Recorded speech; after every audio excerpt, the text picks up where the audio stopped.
Hey guys, thanks for joining us for this 10th episode in Season 3 of Good Questions with Cameron Dole. Special guests on this episode include singer-songwriter Colton James and actor, screenwriter, filmmaker, and now children's author Richard Duffy Hudson. We'll talk about that new children's book, The Boy Who Came from Heaven. Of course, if you would, please take the time to subscribe, comment, leave some feedback, and of course, share with your friends. Now be sure to follow us on all the socials, and if you have a guest idea, just go ahead and email me at gqwithcam@gmail.com. Now taking a look at some news from around the world, a delivery guy in the Philippines got pulled over on his motorcycle the other day because his passenger didn't have a helmet on. Well, photos of the traffic stop are going viral because of a funny misunderstanding. Now, it turned out it wasn't a woman on the bike with him, it was a mannequin. He was in the middle of delivering to someone, and it was sitting behind him and actually looked real.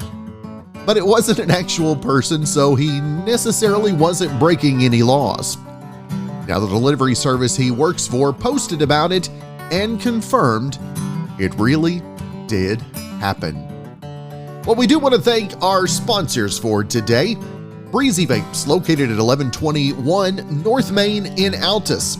Of course, they have Wacky Wednesdays where they spin the wheel for savings, and then they have Super Saturdays where disposables, you buy one, get one half off. Of course, they have a great selection of new hardware and the largest selection of disposable flavors in Southwest Oklahoma. Stop in and see them, 1121 North Main, Breezy Vapes, or give them a call at 580-471-VAPE. That's 580-471-8273. We're going to take a quick break, and we'll be back with Colton James right after this on Good Questions with Cameron Dole.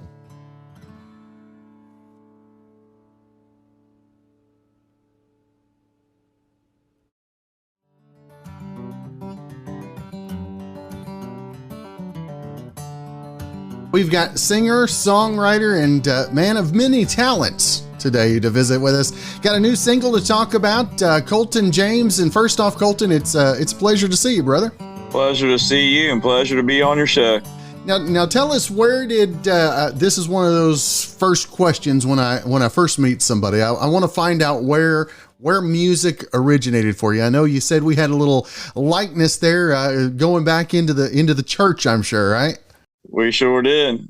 I was about 4 years old, doing Christian and gospel music, and did that for about 9 years.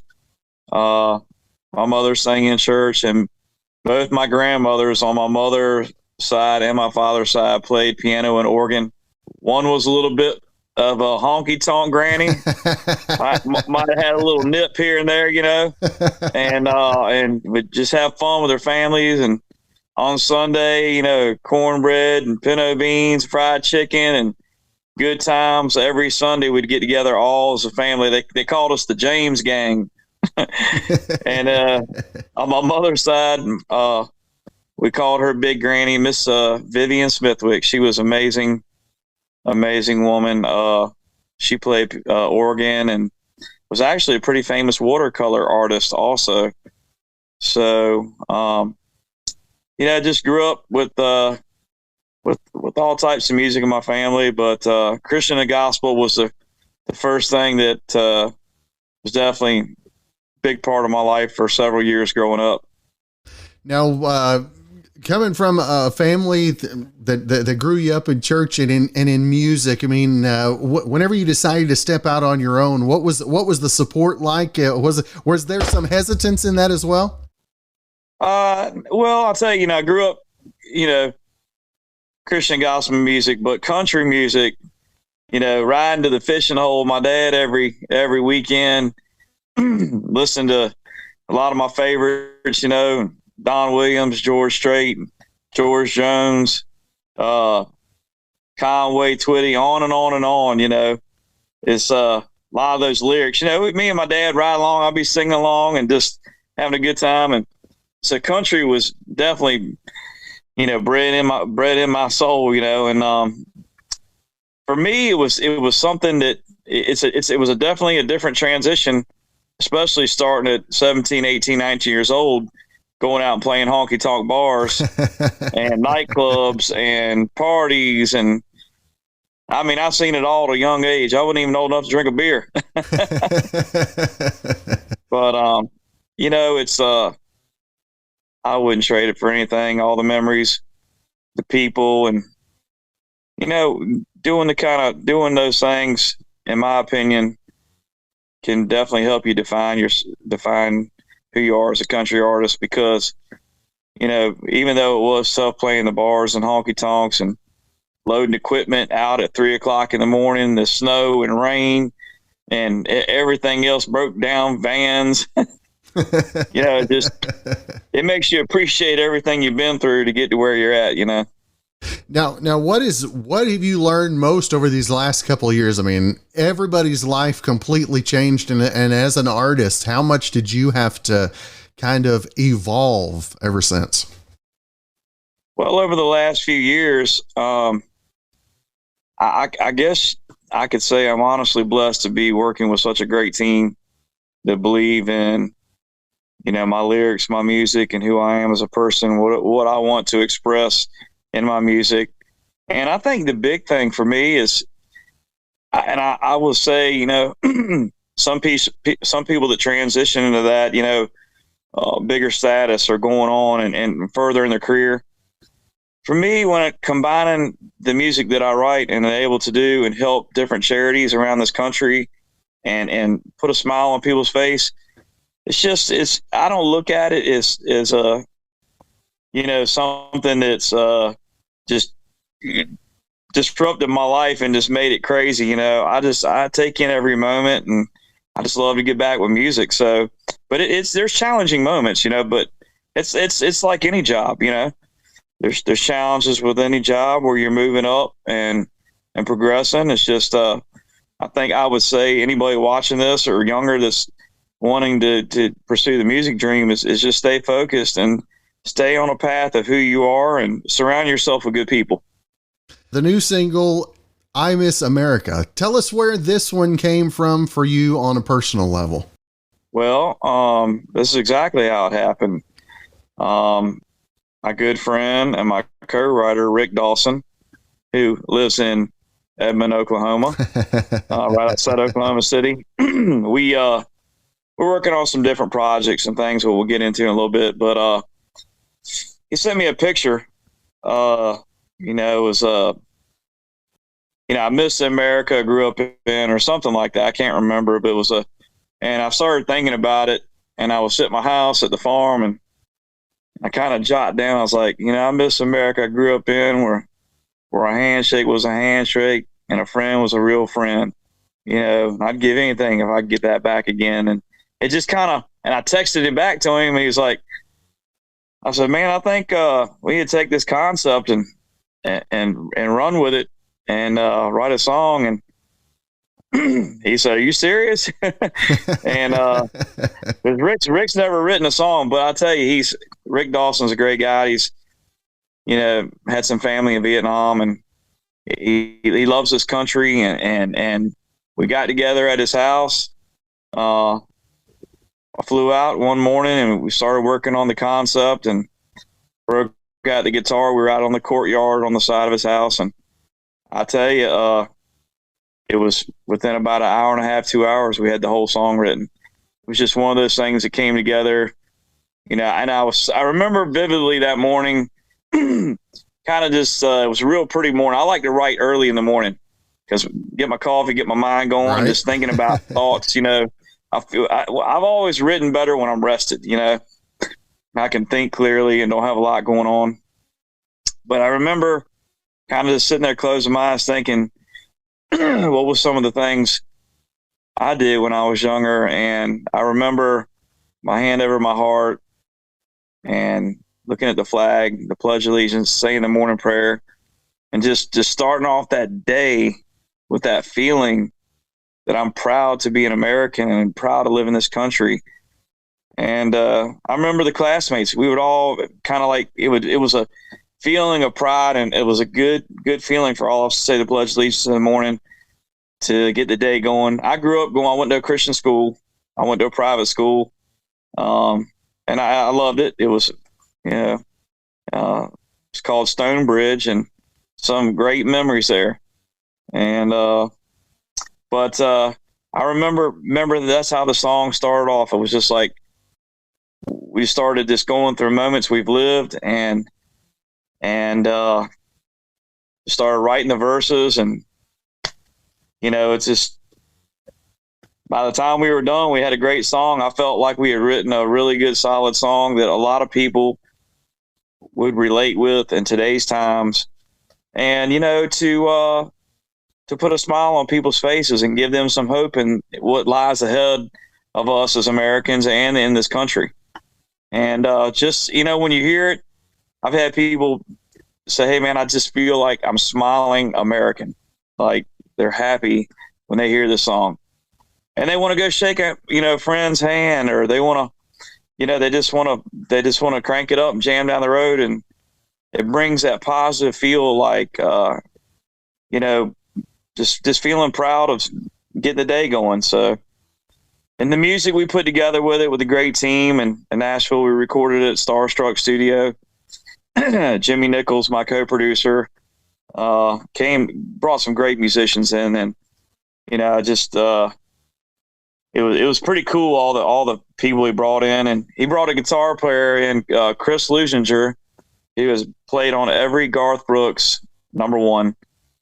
Everything. You probably know who I'm talking about, but yeah, Chris, I do now. Yes, put some great riffs in there, and Steve Henson on steel guitar, Jimmy Nichols on keys, Dennis Holt on drums, Luis Espinat on bass, a couple other more people's in there working on everything, and Steve Marcentanio, a legend mix engineer, great guy, and we just we put it all together and just laid it down.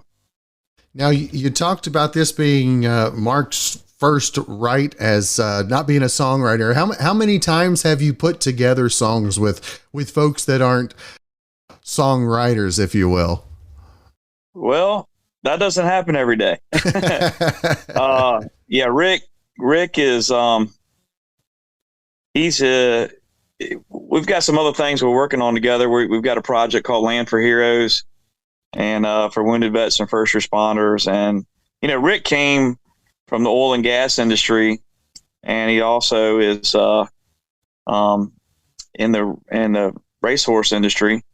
And of course, everybody probably has heard the horse Rich Strike. Yeah. That won the Kentucky Derby. Well, that's Rick's horse. Oh, wow. So, yeah, it couldn't have happened to a better guy. What a Cinderella story there.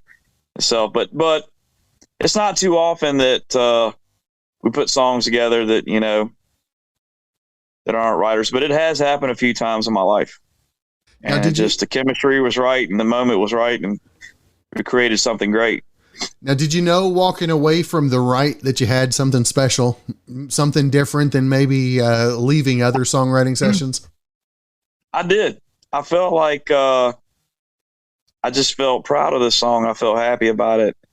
I mean, it was probably a couple hours later. I went in there and was sitting at his bar in the house, and I started laying down all the final music, and I did about 4 or 5 takes. You know what I mean? Sitting there on the phone, just recording it, and finally just one hit with the feeling. And I sent it to some of my family members, and sent it to my wife, and she was like, "This is great." So I always like to bounce stuff off her because we've been together so long, and she's like, she'll tell me. She'll tell you quick. Nah, I don't know, But I sent it to some of my family and friends, a couple other writers, like, man, it's a great song. So that's awesome. Now I'm very proud. I'm proud to be part of it. Yeah. Now you talked about working with charitable organizations and doing work on that side as well. And Colton, what does is that the icing on the cake, if you will? I think anytime you can combine your music and give back with the gift that God gives us in life is definitely icing on the cake. I've been blessed to work with so many organizations across the country. Freedom Alliance, Komen Foundation, Tennessee Voices for the Children, just so many organizations, Wounded Warrior Project, the USO, all kinds of stuff. But the to be able to give back, our Land for Heroes organizations is one. It's going to be a 15,000 square foot lodge designed by Honest Abe Log Homes, and it was designed by a veteran. But our 10-year plan is to build not one, but 4 total in key locations of the country. First one's going to be in Southeast Virginia, which we're not too far from Norfolk Naval Base and and a lot of military bases and Walter Reed Hospital, which that's kind of how this whole thing started years ago. We started taking veterans hunting and fishing, getting them out, getting them away from the hospital, just having some fun. I started working with the family, Trucking for Troops, Scott Mallory and his family, and just one thing led to another, and we decided to put together our own initiative, and with the belief and help of a lot of people and sponsors and the ones that see this happen, this thing is coming to life. And to be able to build such a place where these families, our veterans and first responders, can come to just to enjoy the day, the weekend, 3 or 4 days get away, great food. I'm going to have a music aspect of it. We're going to have a little stage inside this place is pretty big, 15,000 square feet, but we're excited. We're excited about it, and we're excited about the memories it's going to make and the difference it's going to make in people's lives. So that is the icing on the cake. That is the music award for me. That is the everything. I love it. And, I've always liked to put a smile on people's face, the best I can with the gifts I have. So I'm excited for what the future is going to hold, That's right. Now, I don't know where you're at. If school getting back in session, does the back to school, does that kind of pump you up as we get close to football season, sports getting back into it? What really keeps you going as you get into the fall months after the summer is over? Well, the fall months are definitely my favorite time of the year. It's been really hot this summer. I think it's been hot everywhere. Yes, it has. It's I love hunting and fishing. Like I said, and I'm a big time bow hunter. I do. Me and my family, we do a lot of bow hunting. In fact, I bow hunt out that way in Missouri, Texas, and other places. But the back to school. Of course, I've been out of school for a long time, but I don't think I want to ever go back to school. Nope. Kids don't listen to that. Stay in school. It's I love this time of year that we're getting ready to come into, and I always have. I've enjoyed the outdoors, and I've always said it's my place where I feel at peace. I do a lot of fishing too, a whole lot of offshore fishing off the coast of the Carolinas, down on the Outer Banks and Florida, and I've marlin fished all over the world in tournaments, and in fact, I got a song called Ocean's East, and it's got a line in there. It's where I find my peace, out on the ocean's east. That's good. But I have to send that to you. Yeah, I'll check that out. Now, again, the new single is I Miss America, and as dates are available, Colton, I know that folks want to keep up with social media, website, and all that stuff. And if folks want to keep up with the latest and the greatest from Colton James, where's the best place to keep up? Well, at coltonjames.com, which our new promotions team and new label, I'm actually with a new record label, Red Sunset Entertainment now. Mm-hmm. Out of Nashville. So they're revamping my website, Colton James USA on Instagram, Colton James USA TikTok, Colton James Official on Facebook. And we can certainly get you all the links, and you can share that too for everything. But the song's available on all platforms: Spotify, Amazon, Apple, everywhere you can search. You can just search "I Miss America," Colton James. So it's going pretty good. The monthly followers have definitely been jumping here lately, so it's pretty exciting. That's good. And stuff. we're getting ready to shoot a music video here real soon for the song. I can't wait to share that with you guys. All right. Well, we look forward to checking that out. Again, the single "I Miss America." Check it out anywhere you check out your music. Find him on all the socials, the website as well. And Colton, hopefully we can catch up again real soon, brother. Sounds good. I appreciate your time and wish you guys all the best. And thank you for listening to the song, and thank you for taking your time out today to have me on.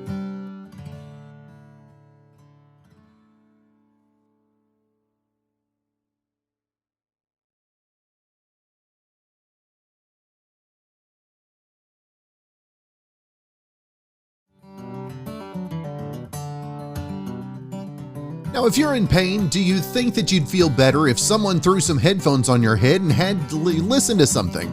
Like, I don't know, maybe Kate Bush is running up that hill. Well, a new study has found that music can help relieve pain, but not in the way you'd expect. It has nothing to do with the music itself, the tempo, the lyrics, or even adrenaline or dopamine. It's the control you have over the playlist. Now, they conducted an experiment where they had people who were suffering from everyday acute pain listen to music. Some were asked for input on what they would like to hear, how complex of a song. Others were not asked. Now, the people who got to choose and felt like they had control over the music reported feeling stronger pain relief than the other group, even though they were all given the same song. So the one group just had the perception that they were in control of the music. The researchers conclude that both music choice and engagement are essential to optimizing the pain-relieving benefits of music. And I guess maybe this explains why everybody wants to be a DJ. Now, a new music says that music can relieve that pain unless it's sung by Yoko Ono, and then it can have the opposite effect. Do want to again say thanks to our sponsors for today's episode. Breezy Vapes, located at 1121 North Main in Altus. Check them out, Wacky Wednesdays and Super Saturdays. Great specials going on.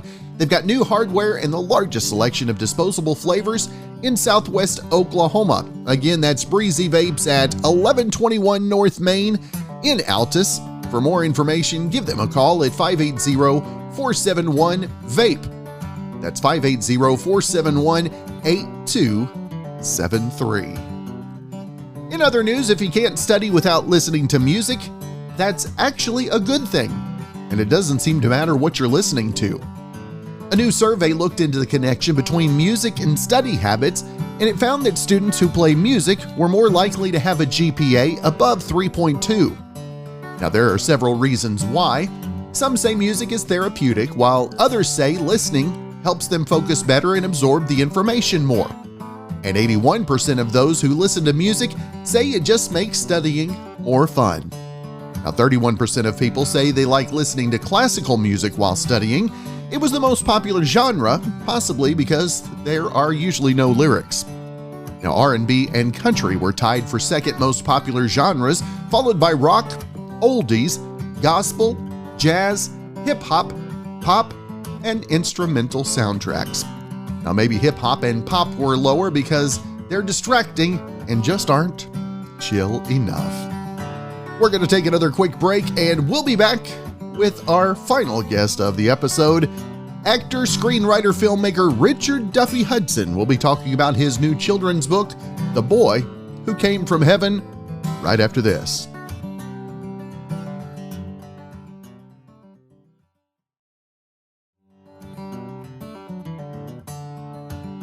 He's an actor, screenwriter, filmmaker, and now author. We've got Richard Duffy Hudson with us today. And first off, Richard, I don't know if you want me to call you Richard or Duffy, how we want to do that, but it's a privilege to visit with you, sir. Pleasure to meet you, Mr. Dole. Pleasure. Now, tell us a little bit, the new book, The Boy Who Came from Heaven. Where did inspiration for the writing come, and how excited are you to have this out in front of the readers as well? First off, thank you so much for inviting me to be here. The book truly inspired. Literally, I dreamt it. I dreamt the whole thing. And I woke up, this is a couple of years ago, I woke up and I was like, wow, I just dreamt a children's book. I thought it was pretty wild. And I sat down and started writing it, and it came pretty quick. I think I'd written a big chunk of it in a day. And then over the next several days, I wrote the whole thing. It's all in verse too. And it's about 50 stanzas. And then I just took a little time and just rewrote it and, shaped it. And then I said, wow, I like it. And so I started sharing it with some friends, and I told them it was a children's book, but it really reads like a poem. And I said, okay, I gotta do something with this. And so I literally sent it off to publishers, I think 250 publishers. Wow. Not a peep. Really? Not a peep. And the rule of thumb, if you follow the people in the know, and the rule of thumb is to not get your children's book illustrated. They say, just send the story. And if a publisher really likes it, they have illustrators they want to hook you up with, and they'll take care of all that. So I thought, oh, okay. That's why I sent it to 100 to 250 publishers and got that many response. Well, I got one rejection letter, which I thought was at least nice. Somebody sent me something, right? But no other responses. And so it sits in my computer for, a long time. And then I started looking for illustrators. And like we do with a lot of things, I started in my own circle, friends, family, relatives that really knew what they were doing. And it's a sad thing. I mean, several very talented people that I knew were like, oh, I would love to do that. I love your book. I would love to illustrate it. I would love to do that. You go, great. We'll work out some deal. And they go, great. And I think from each one of them, I got an initial sketch, like thumbnail sketch that took them, just a couple minutes to go, how about this? And you go, oh, I love it. Let's work on that. And then nothing. And I thought, God, nobody really wants to illustrate a book. And then so it goes back in my drawer. And just about a year and a half ago, maybe 2 years now, I'm having lunch with a friend, and she loved the story. She said, I love that story. You should make a book out of it. I go, yeah, I know. And she said, you should meet my friend Haley McLaughlin. And I said, who's your friend Haley McLaughlin? Well, she works with me, and she is really an illustrator. That's her side gig, and she's really illustrated books. I go, she's really done it. And she's like, wants to do it? Are you kidding me? Somebody that wants to do it? And so I met her, and she loved the book, and we met at a little coffee shop in Studio City. And immediately she's drawing ideas, and I'm like, she really wants to do it. And I brought my checkbook. I said, okay, I will pay you X amount of dollars if you illustrate the whole book. And she was like, yeah. And I wrote her out a check that day. I said, you got to trust it, and the illustrating process. Wow. I had no idea. But I mean, here's the cover, and there's all these images, right?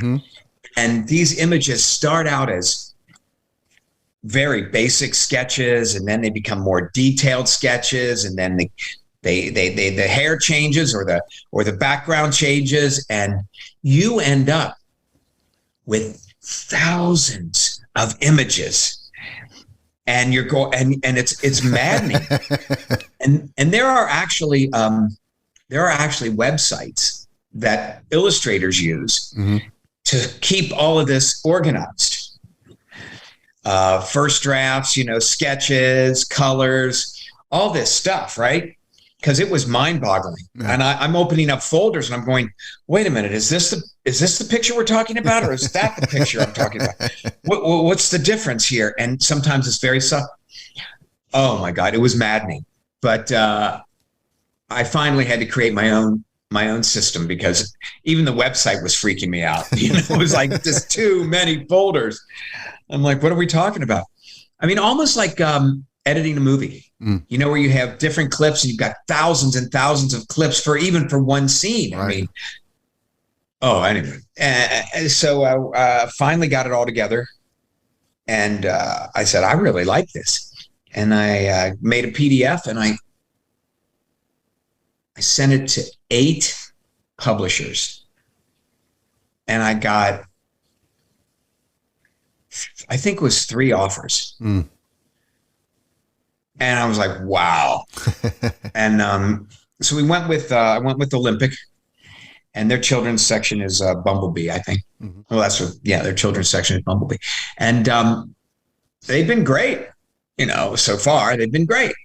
And so the book went out a couple of months ago, and we're busy promoting it and seeing what can happen with it, So it's been a very interesting ride.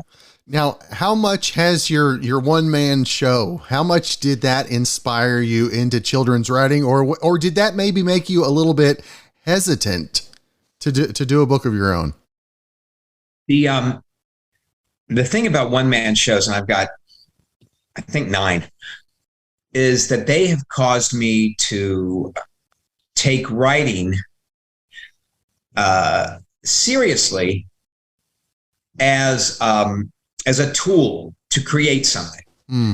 So, you read stories about the great writers, and they talk about, they write because they have to write. They get up the crack of dawn and they write because they are compelled to write. I'm compelled to work and to create. Right. And so I've been doing one-man shows for many years now, and I'll be doing. I'm contracted to do create a new one here for next year, and I'm not sure exactly what I'm doing. But I write in order to create the product. So I wanted to make a movie, so I wrote a movie. I didn't like the first script, so I wrote another one. But it's because I wanted to make the movie, not because I had this burning need to write things. Does that make sense? Yeah. And so, I wrote this movie, and then I went off and raised the money and produced it. And the one-man shows are the same. I write them and I do them. And the children's book, when I wrote it, I just knew that it had to be a book, that I had to create the actual book. So the one-man shows really showed me how to write to create a product, and not writing for writer's sake. So I didn't get up at the crack of dawn this morning, with my latte and just, write poems about anything or write anything. And so that's what writing has been for me. It's been kind of a utilitarian way to get a product created, because I like to create things. And I don't really have an interest in filling journals with my musings, my inner musings. So now tell us the boy who came from heaven. Tell us kind of the whole premise behind the book, and what kind of feedback. How's it like to get the feedback from the readers as well? This is what's kind of cool about the book. It's got this adorable little boy, and I knew the boy would be adorable, although I didn't know how adorable until Haley drew it, but the whole idea was that he should be cool and cute, so that, you identify with him, because everybody thinks they're cute. Let's see. So the premise is it's the eve of the boy's 4th birthday. And it's his 4th birthday because that's the age I was when I had the same thought. And and And it begins where he's just thinking about life. And he's sitting alone in his room and he's thinking about life and he's looking out at the stars. And the idea is that his thoughts are going out into space. And then his mom comes in, it's time to go to bed, and she says, "Happy birthday, tomorrow's your birthday." And he's like, "Oh, that's so cool." And he's like, "How old am I going to be tomorrow?" And she says, "You're going to be 4." He's like, "Oh, that's so cool, 4." He doesn't know what that means. And that night he has a dream, and his birthday years, 1, 2, 3, 4, little versions of him come to him in his dream. And they're just little versions of him. And they're numbered 1, 2, and 3, and 4. And let's see if I can show that. And here they are. I don't know if you can see that, but these little guys come and they visit him in his dream. And they say, "Well, you're 4 today, and happy birthday." And he's like, "Oh, that's cool." And they said, "Next year you're going to be 5, and next year you're going to be 6 and 7, and one day you'll be 11." And do you remember when you were 4 years old thinking about being 11? Somebody that was 11, they were so grown up. And he's like, "Wow, you're right. One day I'm going to be old. I'm going to get older. That's so cool." And then he flips it and he goes, "But if I'm going older this direction, then wasn't I younger in that direction? And right now I'm just now turning 4, but I used to be 3, and I used to be 2, and I used to be 1. And where was I before I was even born?" And that's when it occurs to him, I was in heaven before I was born. And so when he wakes up that next morning, he has been changed. And everything is about change. Everything is about discovery. Everything is about the revelation of, who you can be, growth. So he wakes up and he's like, "Wow, wait a minute. If I came from heaven, I should probably be a good kid," And so he starts doing things around the house that a good kid would do, including writing little love notes to his mom and cleaning the house and just being a good kid. All in all, in general, good kid. And when he goes out and when he's out in the world, he sees people and he just wishes them well. And he notices, once he starts wishing them well, he notices that we're all connected. That we share this bond of being human and having life and all being from heaven. That's the way he sees it. And he makes that he coins this word in his mind, connectricity, that we're all connected. And it's kind of electricity, but it's also kind of connected, and it's spiritual. It's really very spiritual without saying it. I didn't want to, alienating anybody that thinks thinks it's religion in this way or that way, but spiritual in a way. Although the word heaven is used, and he just notices that everything is connected. And in the end, he's sitting in his room, looking out at the sky like he did at the very beginning, and he's thinking about how we're all connected. And then we go into space, and his thoughts go out into space. So here he's thinking, and his thoughts are going out into space, and his thoughts are these little yellow things that are going out into space. And he's not the only one thinking these thoughts. There's another little boy from another planet thinking the same things. And they both wake up, light years apart to either the same sun or a different sun, but realizing that we're all connected. And so that's really the book. That's what the book is, and that's what the whole thing that it's about. And the response, everybody seems to really, really like it, and I'm really grateful. It was out for a few weeks, and my family, my brother bought a bunch of copies and gave them to all his kids, and my sister as well. And then one of my sisters, I never heard anything from her, and I'm like, God, everybody's called me up on this book. I mean, I published a book. geez. And my sister, my older sister, I didn't hear anything from her for weeks and weeks. And then one day she calls me and she's weeping. She says, I just read your book. It's so beautiful. I love it. And that was the sweetest thing.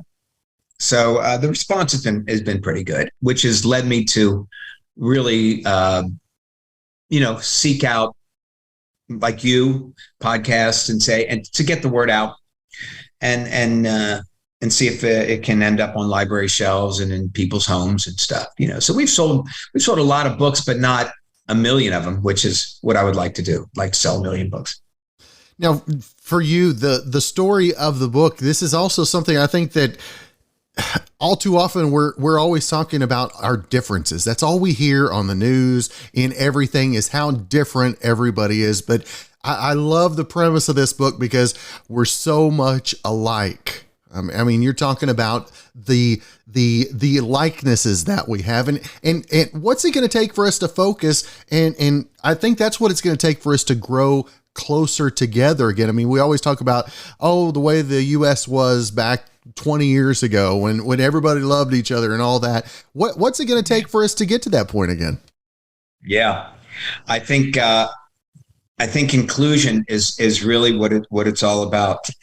And, of course, some big buzzword now, of course, is diversity. And we go, yeah, well, we are all diverse, but we're individually diverse. Right. And you and I we're put in the same category, but you and I are as different as night and day. And I don't know you, but I know that about you. And that's beautiful. And yet we are so much the same. We have the same needs. We have the same desires. We all want to be loved. We all want family. We all want, to be able to pay the bills, and so there's a lot that ties us together. In these one-man shows that I do, and it started out with Edgar Allan Poe many years ago. And I do Einstein. I do George Burns, if you're young enough to remember George Burns. Yes. I do Audie Murphy. I do Houdini. I do a one-man show where I escape from a straitjacket and I swallow needles. Oh, my God, it's crazy. But people love that. But what people really love is this thing that connects us. That's why they love it. They love Poe because he's out there. Yeah. And he writes stories that really shake you up. But you identify with the out there part, or you identify with how much you love scary stories, or you identify with his pain. Yeah. He lost a lot of close friends and family to tuberculosis, and tuberculosis is a long, painful disease. And in the show, I explain that. I go through that, and people can identify with that. And identifying is the same thing as finding those common things, that we were all together. Same thing with Einstein. Same thing with all these characters. People watch these one-man shows and they go, I'm like that, in my own way. Or it reminds them of something. I did George Burns not that long ago. A woman came up to me just bawling. And she had recently lost her father. And she was an older woman. So her father was very old. And of course he loved George Burns, and she remembers as a kid, sitting around the TV and watching like those TV specials or watching him on this show. And she said, we just loved him. And so that brought back those memories. Again, things that connect us, right. And I think any good creative project should be more about what it is that we share rather than what it is that keeps us apart. I think there's an industry that makes money by forcing us apart on any level they can. But I'm working on the other end of that. Now you talked about the one-man show and how it touches others. Now, whenever you're delving into a personality, a character or something like that, how surprised are you whenever you learn new things about yourself chasing that character? That's interesting. So I'll share with you the Houdini. I didn't want to do Houdini. And I've got magician friends and they love my shows, and they're like, dude, you should do Houdini because I'll teach you some magic, and your one-man shows are so great. And I'm like, Houdini. But Houdini was so driven. Yeah. Driven to be successful. And I thought that before I really started reading about him, I thought, God, he's an egomaniac. He's so driven to be the greatest. But then when I floated the idea in some audiences, once I was in front of 400 middle schoolers, and I had just done Edgar Allan Poe. And sometimes if I'm in front of an educational group, they'll ask for a Q&A afterwards because the kids want to know, or whoever. And so the kids are asking questions, and most really smart questions. And then somebody says, well, who else do you do? And I told them, and they say, are you going to come up with any new characters? And I started throwing out all these names. Nothing. And then I said Houdini, and these 400 kids rioted. They were screaming for Houdini. I'm like, wow. So I thought maybe I should really pursue this. And as I started reading about him, this ego-y idea that I had about him really wasn't that at all. Here was a man who had come from Hungary with his family, immigrated to the U.S. in the late 1800s, and he had like 10 siblings, and this family, they were dirt poor, and he was the bright one, that said, we got to find a way out of this. And so he pursued his passion, truly believing that by pursuing his passion, he can pull his family out of abject poverty. And so all of a sudden, this idea that I had that he was some egomaniac, he was this, he was that, became this very noble sort of thing about this guy who was driven to success and greatness by virtue of the fact that he wanted to pull his family out of poverty. And so I was able to identify with it. Not that I'm pulling my family out of poverty, but that I do have my own reasons for wanting to promote myself, because I'm the artist. And so if I don't promote myself, then none of this gets out into the world. And so there's this kind of you kind of juxtapose the artist's desire to be known with why he wants to be known. He wants to be known for his work, not for who he is. Like, I don't care if anybody knows who I am. I want you to know what we did, what we created, So I learn a lot about myself doing all of these, I do Einstein, and I learned just how smart he was and how, God, mind-boggling he makes me feel. So, what is it about a new character that really makes them a pick, or is there something particular that really tickles your fancy, if you will, about taking on a new character? The exploration of who they are, always. What's also interesting is how they. This is going to sound weird, but I think you'll understand how they react to my wanting to do them. Now, all of these characters are long gone, past. Mm-hmm. Mm-hmm. But there is a dynamic that occurs every time I pick up a biography if I'm seriously thinking about doing this person. And this dynamic exists in the ether somehow. And it's either an invitation or a closed door.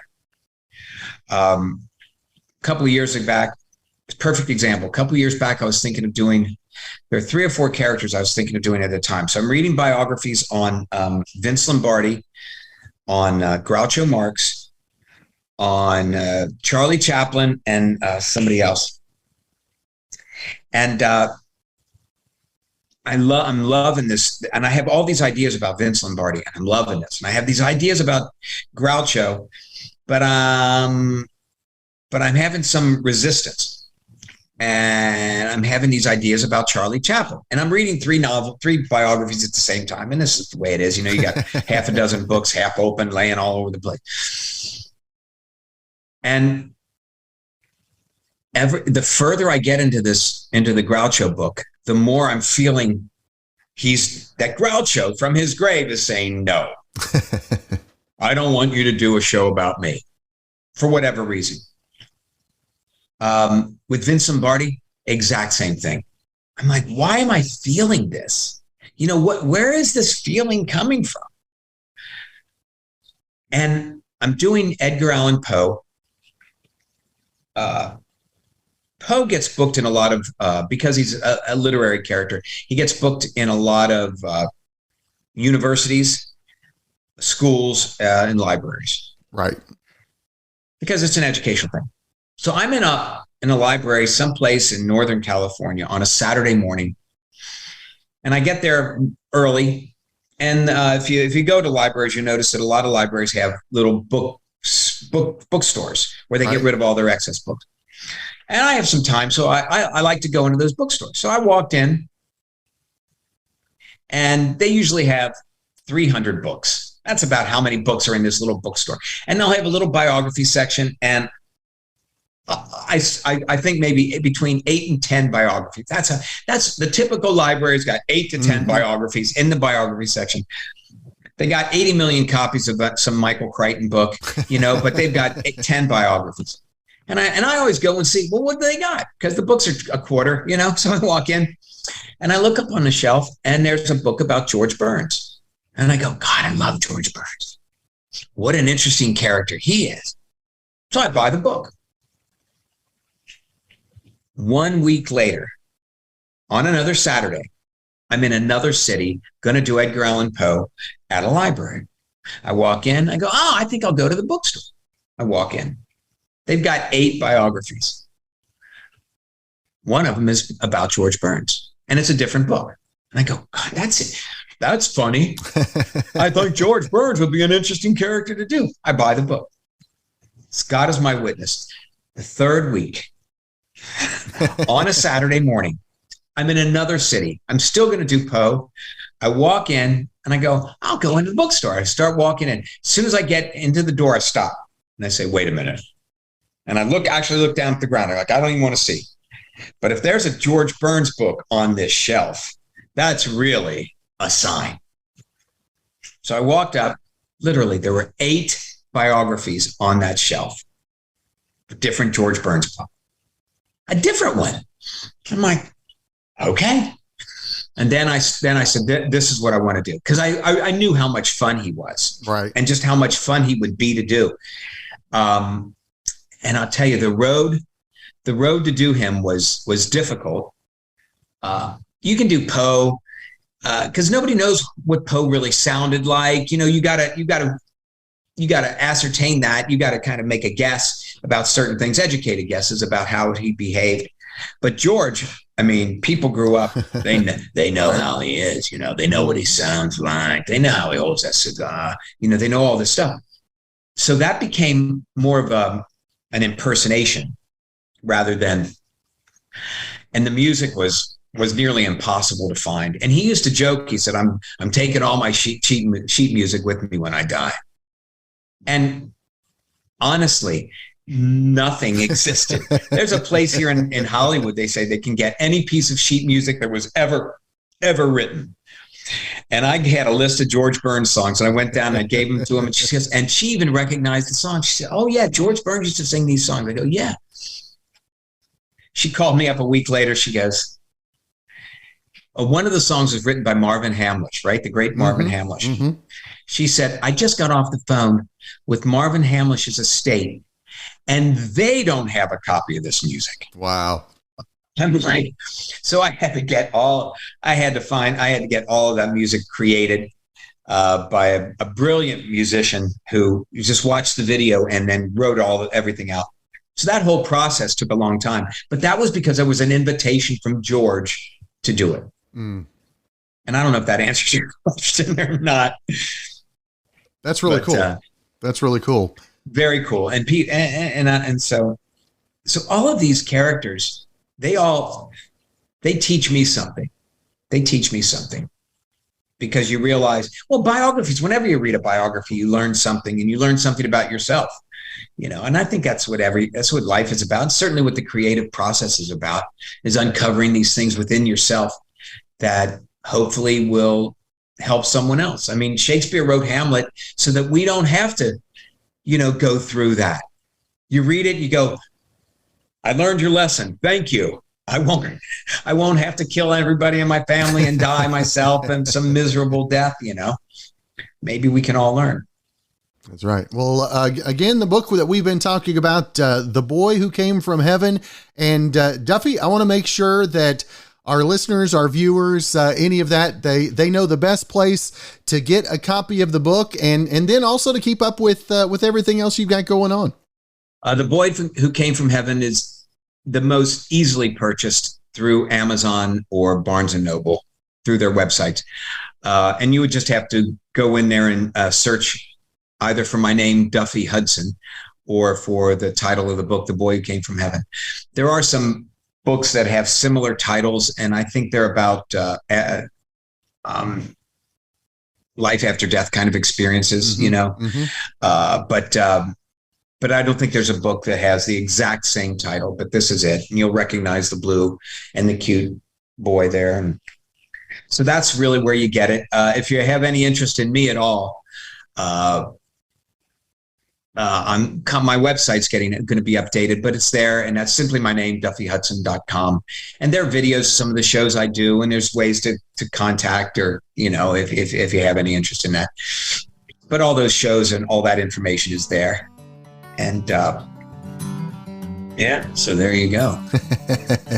Well, Duffy, it has been a pleasure and a privilege to visit with you. I look forward to spending a little more time with the book. I know my grandkids would greatly appreciate that one as well. And great. Hopefully, one of these days I'll get to see you in one of those one-person shows as well. Well, maybe I'll come out to Oklahoma. What part of Oklahoma? Southwest Oklahoma. Maybe we'll come out there. We'll set up a little tour, and I'll send you an invite. That'll work. Well, Duffy, again, thank you for your time, and I look forward to catching up again real soon. Thank you, Cameron. My pleasure.